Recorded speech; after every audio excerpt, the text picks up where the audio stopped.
Hey guys, welcome to my YouTube channel the learning circuit. आज हम lecture number 13 discover करने वाले हैं। इस लेक्चर नंबर 13 के अंदर हम अटवुड मशीन के बारे में जानेंगे।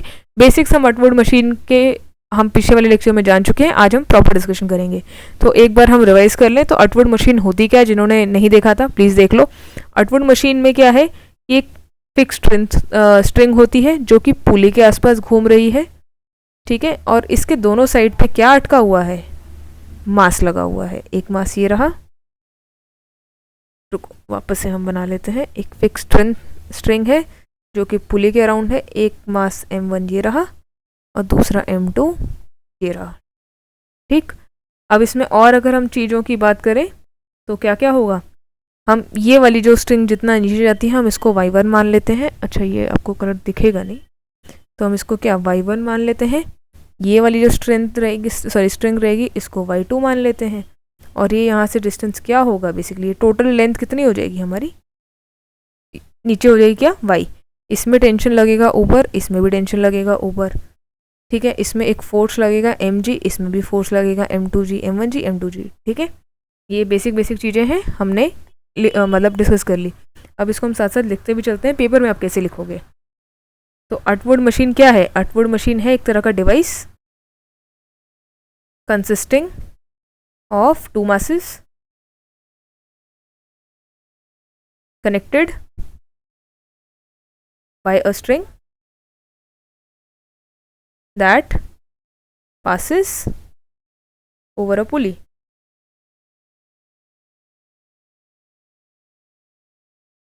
मोशन ऑफ मास कैसे कंस्ट्रेंट है कि एक डायरेक्टली कनेक्टेड है स्ट्रॉन्ग स्ट्रिंग से। इसका मतलब है displacement of one mass directly proportional होगा किसके, displacement of the other. Since connected by a string, displacement of one mass is directly proportional to the displacement of other। जितना एक मास नीचे आएगा उतना ही दूसरा मास ऊपर जाएगा,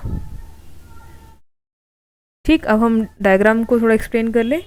late masses be m1 and m2 and their displacement be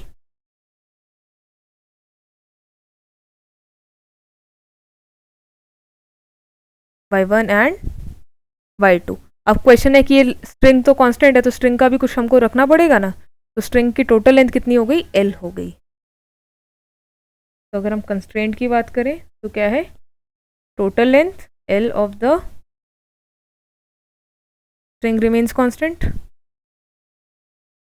इसका मतलब क्या हो जाएगा, l कितना, y1 प्लस y2 किसके इक्वल हो जाएगा, l के इक्वल हो जाएगा।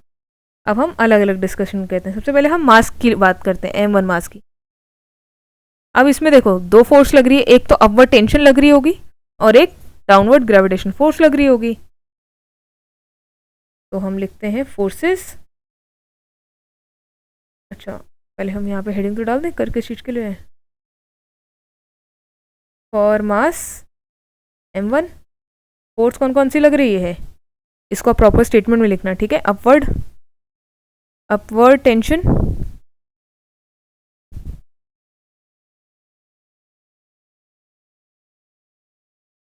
T एंड कौन सी लग रही है, डाउनवर्ड ग्रेविटेशनल फोर्स। अगर सिस्टम एक्सेलरेट होगा एक एक्सेलरेशन से तो हम न्यूटन्स लॉ को अगर अप्लाई करेंगे तो हमारे पास स्टेटमेंट क्या आएगी, if the system accelerate with acceleration a, then on applying Newton's law to m1 हमारे पास स्टेटमेंट क्या आएगी, देखो ये रहा हमारा m1, एक्सेलरेशन a का एक्सेलरेशन है। इसका मतलब क्या है, ये नीचे आ रहा है तो एक्सेलरेशन नीचे आ रहा है, मतलब नीचे। तो इसका मतलब ये वेट mg वेट, देखो टेंशन ऊपर लग रहा है तो अगर ये सिस्टम नीचे आ रहा है तो मतलब mg कहीं ना कहीं ज़्यादा होगा, टेंशन कहीं ना कहीं कम होगा, तभी तो नीचे आ रहा है। अगर टेंशन ज़्यादा होता और वेट कम होता तो ऊपर जाता, तो मतलब यहाँ पे क्या है, टेंशन कम है, mg ज़्यादा है जिसकी वजह से वो नीचे आ रहा है। तो क्या हो जाएगा, mg m1g माइनस टी इसके इक्वल होगा m1a1 के, जिससे हम t की इक्वेशन निकाल लेंगे। तो m1g प्लस m1a1, ये हमारी बन गई पहली equation. Similarly for mass m2, अब उधर ऊपर जा रहा है तो टेंशन किसकी, tension minus m2g equals to m2a2। फिर से हम टेंशन का इक्वेशन निकालें तो क्या हो जाएगा, m2a2 प्लस m2g। ये इक्वेशन क्या निकल गई, second. First and second equation कैसे निकली, समझ आया ना। नाउ अगर हम इक्वेट कर देंगे किसको, 1 एंड 2 को, न्यूटन के सेकंड लॉ से हम जानते हैं, from Newton's second law we know कि एक्सेलरेशन ऑफ 1 किसके इक्वल होता है, माइनस एक्सेलरेशन 2, जो कि a के ही इक्वल आ जाएगा।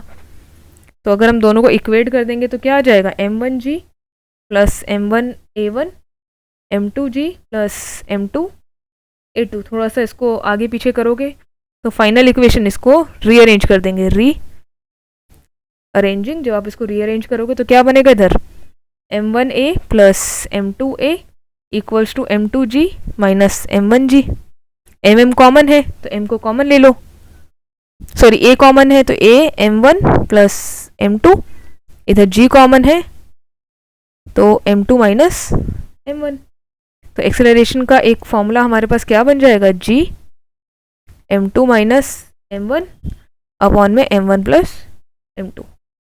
क्या ये सिचुएशन मतलब इक्वेशन समझ आई, ये हमारी सॉरी छोटी वाली इक्वेशन क्या बन गई, इक्वेशन नंबर 3। अगर हम सॉल्व करें इसी चीज को टेंशन के लिए, now solving it for tension, तो इसी थर्ड इक्वेशन को अगर हम 1 में रख दें, वहां पे a की वैल्यू रखनी है ना, पुट 3 इन किसी भी रुख में, 1 पे रख लो 2 पे रख लो, तो टेंशन की वैल्यू क्या आ जाएगी, m1g प्लस m1a1 था हमारी फर्स्ट इक्वेशन, इसमें a का वैल्यू रखो, t m1g plus m1g m2 minus m1 upon में m1 प्लस m2।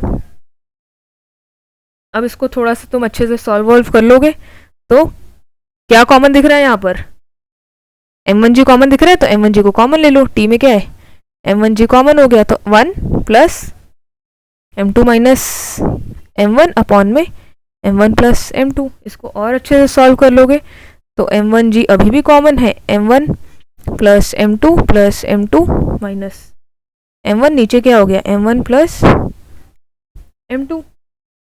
तो यहाँ पे क्या कट के क्या बचेगा, देखो प्लस m1 माइनस m1 तो कट गया, तो m1g इंटू 2m2 अपॉन में m1 प्लस m2। तो टेंशन की इक्वेशन क्या आ गई, 2m1 m2g अपॉन में m1 प्लस m2।